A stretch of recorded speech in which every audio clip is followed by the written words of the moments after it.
Who's ready for clue number 6?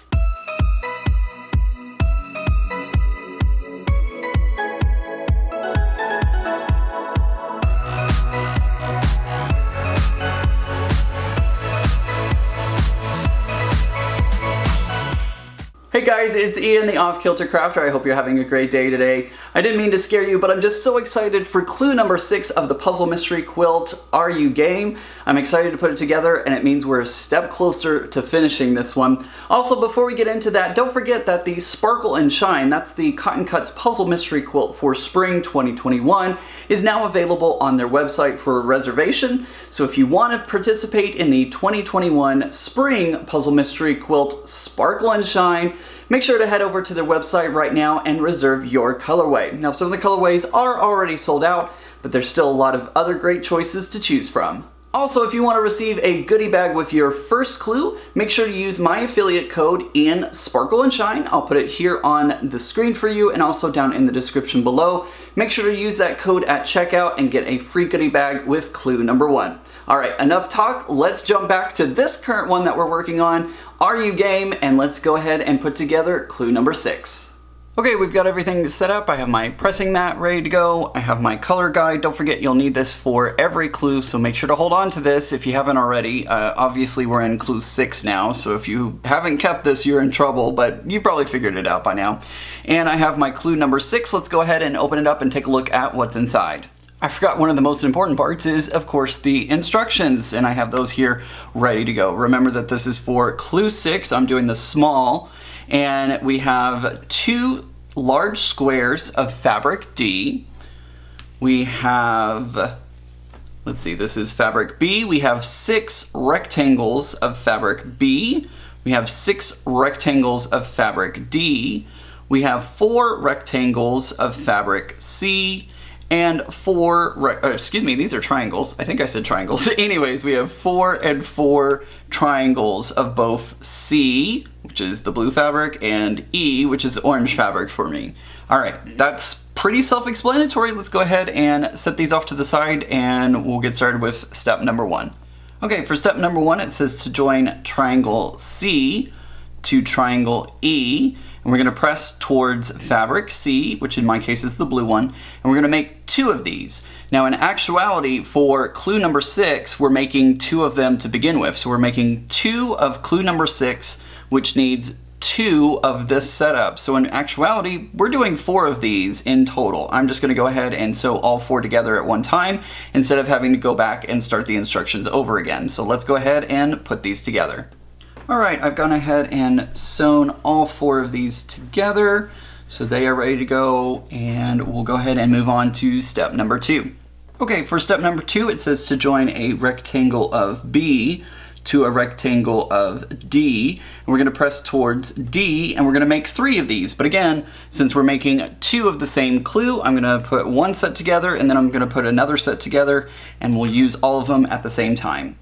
Okay, there we go. I've gone ahead and put all 6 together, very Christmassy, and now I'm pushing, or I'm pressing, I don't know what I was thinking. Anyways, I'm pressing to my D fabric, which in my case is the green fabric. So now we have 6 of those. Let's move on to step number 3. It says to join step 1 to the left of step 2 as shown. So let's go ahead and put that together. So for step number 3, we're going to take step number 2, combine it with step number 1 on the left side. So we have our C fabric up in the top left corner, E fabric touching our D and B fabric. And we're going to do this 1 time. So in that case, that means I'm going to do it 2 times.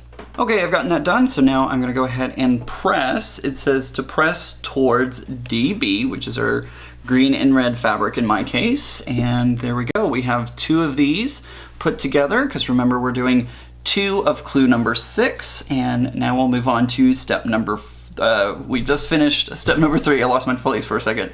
This was step number 3. Let's move on to step number 4.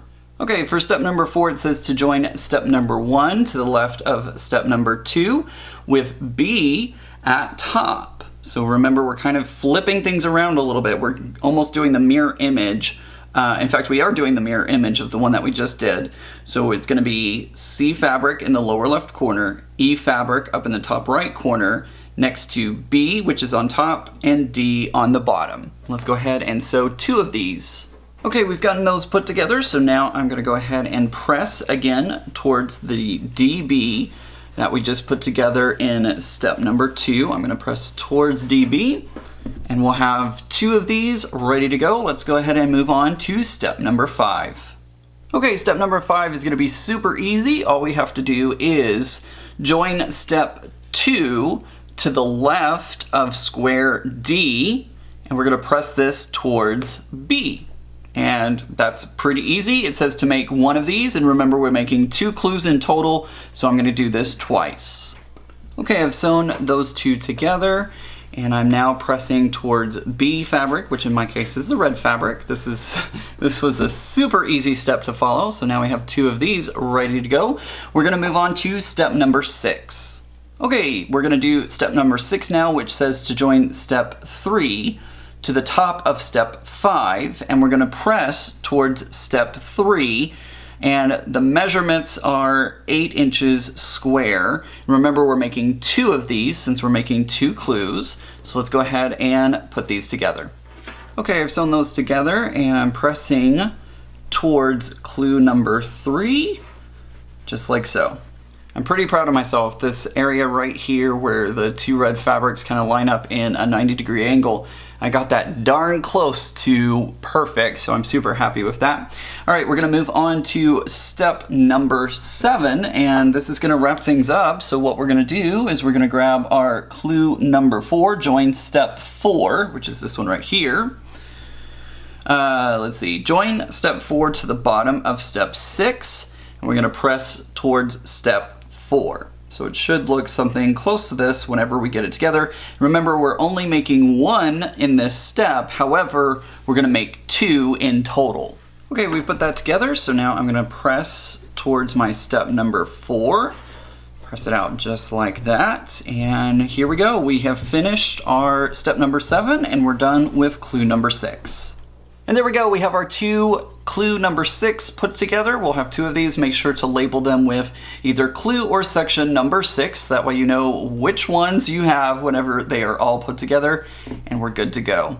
Each month we're that much closer to the end, and it's gonna be so amazing when we finally put this one together. I think that's gonna do it for today's video. If you like today's video, give it a thumbs up, let YouTube know that you like my video, and then hopefully they'll share it across YouTube land. Also guys, if you're not already, hit that button down below that says subscribe. Subscribe to my YouTube channel and get great videos just like this one, and click the bell notification icon so that way you're notified every time a new video goes live. I hope everybody has a great day, and remember guys, normal's just a setting on the dryer. Bye!